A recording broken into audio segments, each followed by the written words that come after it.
जय श्री राधे कृष्णा। ओम नमो भगवते वासुदेवाय। मैं सोनू स्वागत करती हूँ आप सभी का अपने चैनल में।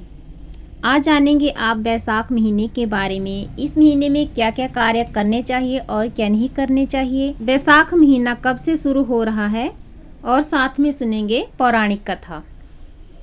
तो बैसाख माह आज से शुरू हुआ है और इसे माधव मास जाने की क्यों कहते हैं इसे महीनों का राजा। बैसाख महीना साल 2026 की शुरुआत आज यानी कि 3 अप्रैल से हो रही है। इस महीने में भगवान विष्णु की पूजा और जल दान करने से अक्षय पुण्य की प्राप्ति होती है। बैसाख महीना हिंदू पंचांग के अनुसार बैसाख साल का दूसरा सबसे पवित्र महीना माना जाता है।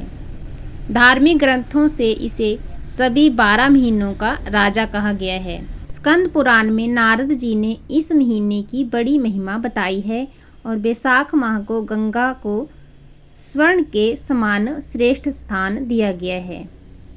ये पवित्र महीना जगत के पालनहार भगवान विष्णु को बहुत ही प्रिय है। इस दौरान किए गए जप और तप का फल कभी भी खत्म नहीं होता है। आइए जानते हैं बैसाख महीने का महत्व। बैसाख माह की शुरुआत 3 अप्रैल शुक्रवार से हो गई है और चैत्र पूर्णिमा के अगले दिन से बैसाख कृष्ण पक्ष शुरू हो जाता है।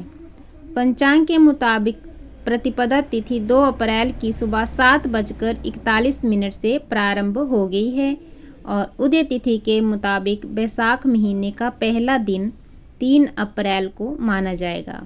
विशाखा नक्षत्र से जुड़ा हुआ है इसका नामकरण। धार्मिक ग्रंथों में बैसाख माह का नामकरण विशाखा नक्षत्र के आधार पर किया गया है। पूर्णिमा के दिन चंद्रमा विशाखा नक्षत्र में होने के कारण ये बैसाख कहलाता है। ज्योतिष शास्त्रों के मुताबिक इस समय सूर्य देव मेष राशि में होते हैं और सूर्य का अपनी उच्च राशि में होना इस महीने को शुभ बनाता है। चंद्रमा भी इस दौरान वृषभ राशि में उच्च के होकर फल देते हैं और ग्रहों का ये दुर्लभ संयोग पूरे वर्ष में केवल एक बार बनता है। बैसाख महीने का नाम माधव मास भी है। माँ का अर्थ है लक्ष्मी और ध्वा का अर्थ है पति, यानी लक्ष्मी जी के पति भगवान विष्णु का महीना है। मान्यता है कि इस पूरे महीने में भगवान विष्णु जल में निवास करते हैं, इसलिए सुबह सुबह जल में स्नान करने का भी ज़्यादा महत्व बताया गया है। बैसाख महीने में क्या क्या करें और क्या नहीं करें, तो सबसे पहले जानेंगे कि इस महीने में क्या करना चाहिए। बैसाख के महीने में भीषण गर्मी अपनी चरम सीमा पर होती है, तो इसमें प्यासे को पानी पिलाना सबसे बड़ा पुण्य कार्य माना गया है। शास्त्रों में जल दान करने वाले पर विष्णु जी प्रसन्न रहते हैं। पक्षियों और पशुओं के लिए दाना पानी की भी व्यवस्था करना शुभ माना गया है। इस महीने में राहगीरों के लिए प्याऊ लगवाना अत्यंत फलदायी होता है और जल दान के साथ ही पंखा और छाता दान करना चाहिए। अब बताते हैं कि इस महीने में क्या नहीं करना चाहिए। इस महीने में देर तक नहीं सोना चाहिए। सूर्योदय से पहले उठकर स्नान करना शुभ माना गया है।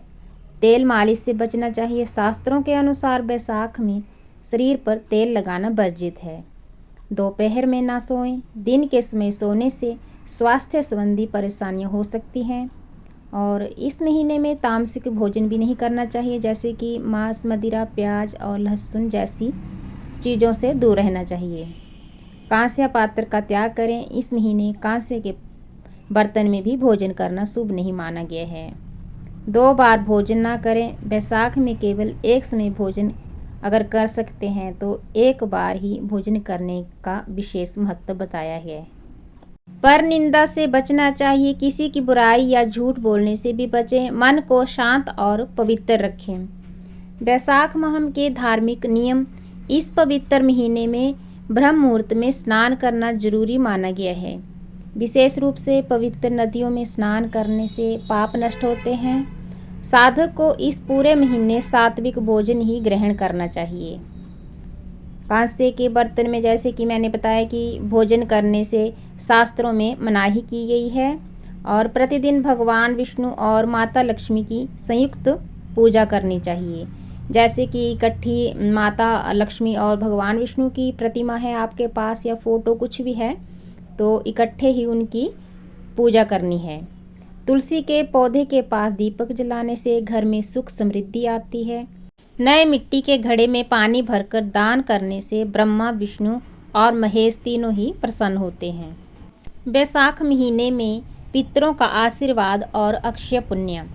बैसाख के महीने में पितरों के तर्पण का भी विधान बताया गया है और पितरों को जल अर्पित करने से उनकी आत्मा को भी शांति मिलती है। अक्षय तृतीया जैसे बड़ा पर्व भी इसी पावन महीने में आता है। इस दिन सोना खरीदना और दान करना बहुत ही शुभ माना गया है। कहते हैं कि बैसाख पूर्णिमा को बुद्ध पूर्णिमा के रूप में भी मनाया जाता है। ये महीना हमें पर्यावरण और मानवता की सेवा का भी संदेश देता है। ये महीना हमें सिखाता है कि सेवा, विशेषकर गर्मी में प्यासे को पानी पिलाना, ईश्वर की सबसे बड़ी भक्ति है। इसी भक्ति के कारण बैसाख को सभी 12 महीनों का अधिपति माना गया है। बैसाख महीने के व्रत और त्यौहार, तो 5 अप्रैल को विकट संकष्टी चतुर्थी है और 10 तारीख को भैरव अष्टमी और शीतला अष्टमी है। 13 अप्रैल को बरुथनी एकादशी और वल्लभाचार्य जयंती भी है और 14 अप्रैल को मेष संक्रांति है।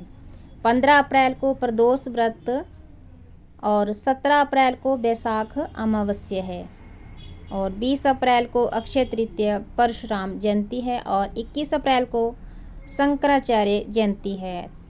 23 अप्रैल को गंगा सप्तमी है और 25 अप्रैल को सीता नवमी है।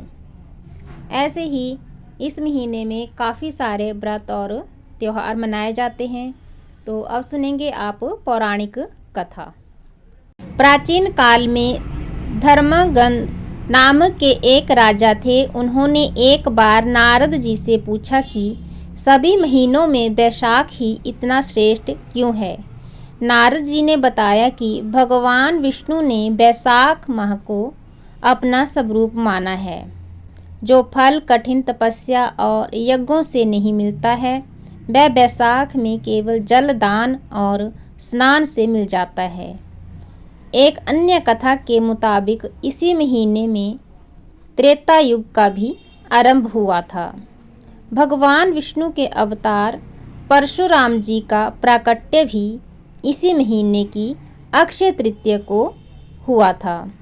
देवताओं ने जब दानवों से त्रस्त होकर भगवान विष्णु की शरण ली, तब प्रभु ने बैसाख में ही उन्हें विजय का मार्ग बताया था। इसलिए इस महीने को माघों का मास, विष्णु जी का महीना भी कहा गया है। जो व्यक्ति इस माह में राहगीरों को पानी पिलाता है, उसे अश्वमेघ यज्ञ का पुण्य प्राप्त होता है। ये थी बैसाख महीने की पौराणिक कथा। जो भी भक्त इस बैसाख माह की कथा को सुनता या सुनाता है, उनके सभी पाप नष्ट हो जाते हैं और उसे भगवान विष्णु का आशीर्वाद प्राप्त होता है। तो इसी के साथ ये वीडियो भी संपन्न होती है। बोलिए भगवान विष्णु की जय। जय श्री राधे कृष्णा।